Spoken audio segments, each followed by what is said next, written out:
আল্লাহ রাব্বুল আলামিন বলছে, ও নবী, এই পথ তো রক্তের পথ, এই পথ তো দুঃখের পথ, এই পথ তো কষ্টের পথ। এই পথে যারা চলেছে, নবী এবং সাথীরা দ্বীনের জন্য শহীদ হয়ে গেছে। শহীদ, সুবহানাল্লাহ। কয়জন নবী শহীদ হয়েছে জানেন? হ্যাঁ, লক্ষাধিক নবী শহীদ। সুবহানাল্লাহ। কয়জন? লক্ষাধিক। বনী ইসরাঈলের ভিতরে একদিনে 300 জন নবীকে শহীদ করা হয়েছে। সকালে নবীদের শহীদ, বিকালে সাহাবীদের শহীদ। আপনি ইসলামটারে কি ভাবছেন? মুড়ি মুড়কি ভাবছেন নাকি? ভাবছেন নাকি খালি জিকির করলেই জান্নাত? ভাবছেন নাকি খালি রোজা রাখলেই জান্নাত? নবীরা রক্ত দিয়ে দিয়ে ইসলামী বিপ্লব ঘটিয়েছে। সাহাবীদের রক্তের উপর দিয়ে বিশ্বজুড়ে ইসলামী আন্দোলন কায়েম হয়েছে। বাংলার জমিনেও সেই কোরআনের কর্মীরা রক্ত দিচ্ছে। আজকে এই কর্মীদের বিরুদ্ধে আপনারা বিষোদ্গার করছেন, মক্তবে ময়দানে বসে ফতোয়া দিচ্ছেন, কোরআনের কর্মীদের আন্দোলন বন্ধ করছেন। আল্লাহর কসম করে বলে, আবু জাহেলের দালালি দিয়ে ইসলামী আন্দোলন বন্ধ করা যাবে না।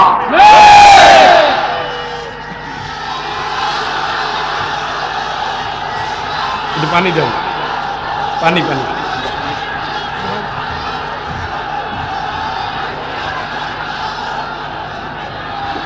মুসলমান, আমি আপনাদেরকে একটা কথা বলে যাই, মাহফিল করা আমার পেশাও না, আমার নেশাও না। মাহফিল আমি করি আমার দ্বীনের দাবি অনুযায়ী, অন্তরে যা লালন করি সামনে তাই বলি।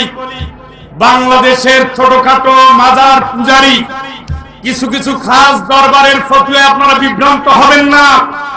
আপনার নবীদের আন্দোলনের সাথে মিলিয়ে ইসলামী আন্দোলনে যোগ দিবেন। যেই পথ শাহাদাতের, ওই পথ হকের। যেই পথ রিমান্ডের, ওই পথ হকের। যেই পথ কারাগারের, ওই পথ হকের। যেই পথ রক্তরঙা, ওই পথ হকের। যেই পথ ভয়ের, ওই পথ হকের। এই পথের কর্মীরা আল্লাহর জন্য লড়ে যায়। এই পথের কর্মীরা আল্লাহর জন্য মরে যায়। এই পথের কর্মীরা আল্লাহর জন্য ঘর ছাড়া হয়। এই পথের কর্মীরা আল্লাহর জন্য মরে যায়। যার দলে এই পথের স্লোগান বেশি, সে জান্নাতের সবচেয়ে কাছাকাছি। কোন খানকার কোন হুজুর কি বলল, এটা আমার কোনো দলিল নয়। আকাবির কি বলল, এটা আমার কোনো ফয়সালা নয়। আমার আল্লাহ কি বলেছে, এটাই আমার দেখার বিষয়।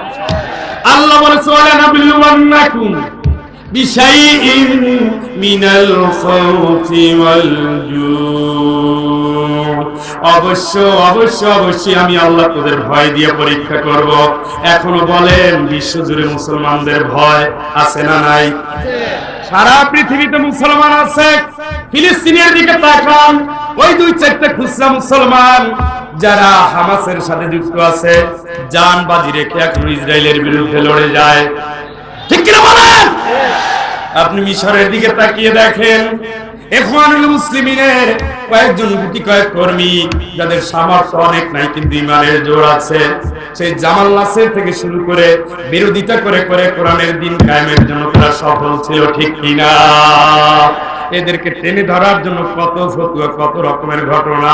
আলজেরিয়া ইসলামিক সালভেশন ফ্রন্ট, এই ফ্রন্টকে নিষিদ্ধ করার জন্য কত চক্রান্ত করেছে, ওরা পারে নাই। শেষ পর্যন্ত যখন এরা ক্ষমতায় চলে এসেছে, তখন সমকালীন স্বৈরশাসক তাদেরকে মুহূর্তের ভিতরে কারাগারে নিয়েছে। অসংখ্য কারাগার দিয়ে তারা ধরে ফেলেছে।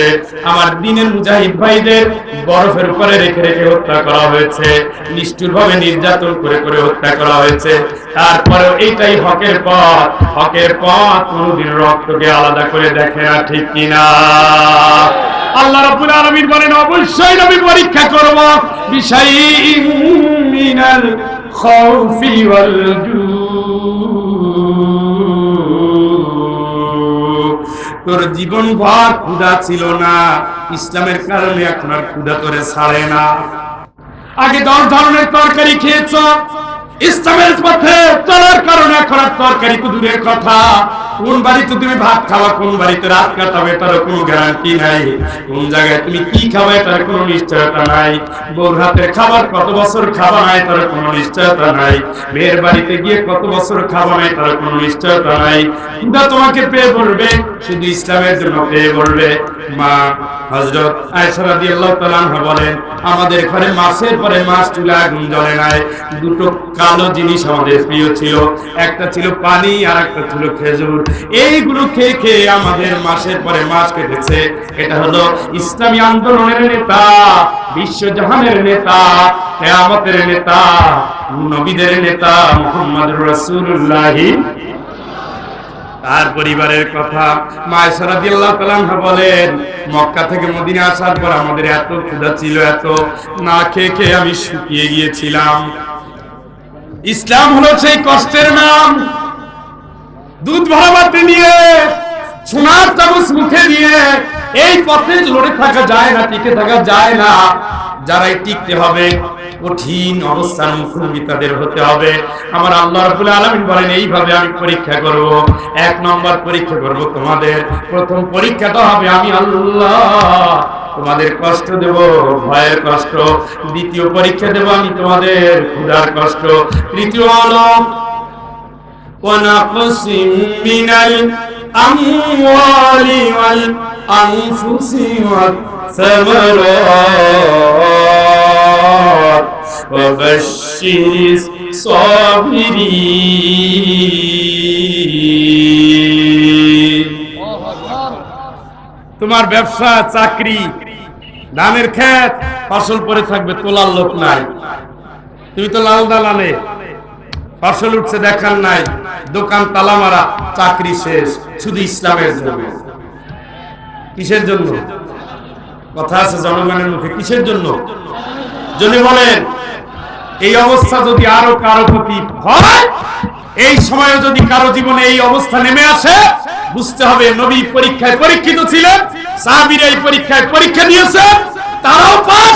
এই পরীক্ষা আপনার উপরে এসেছে, আপনিও পাস। নবী জান্নাতি, সাহাবী জান্নাতি, আপনিও জান্নাতি।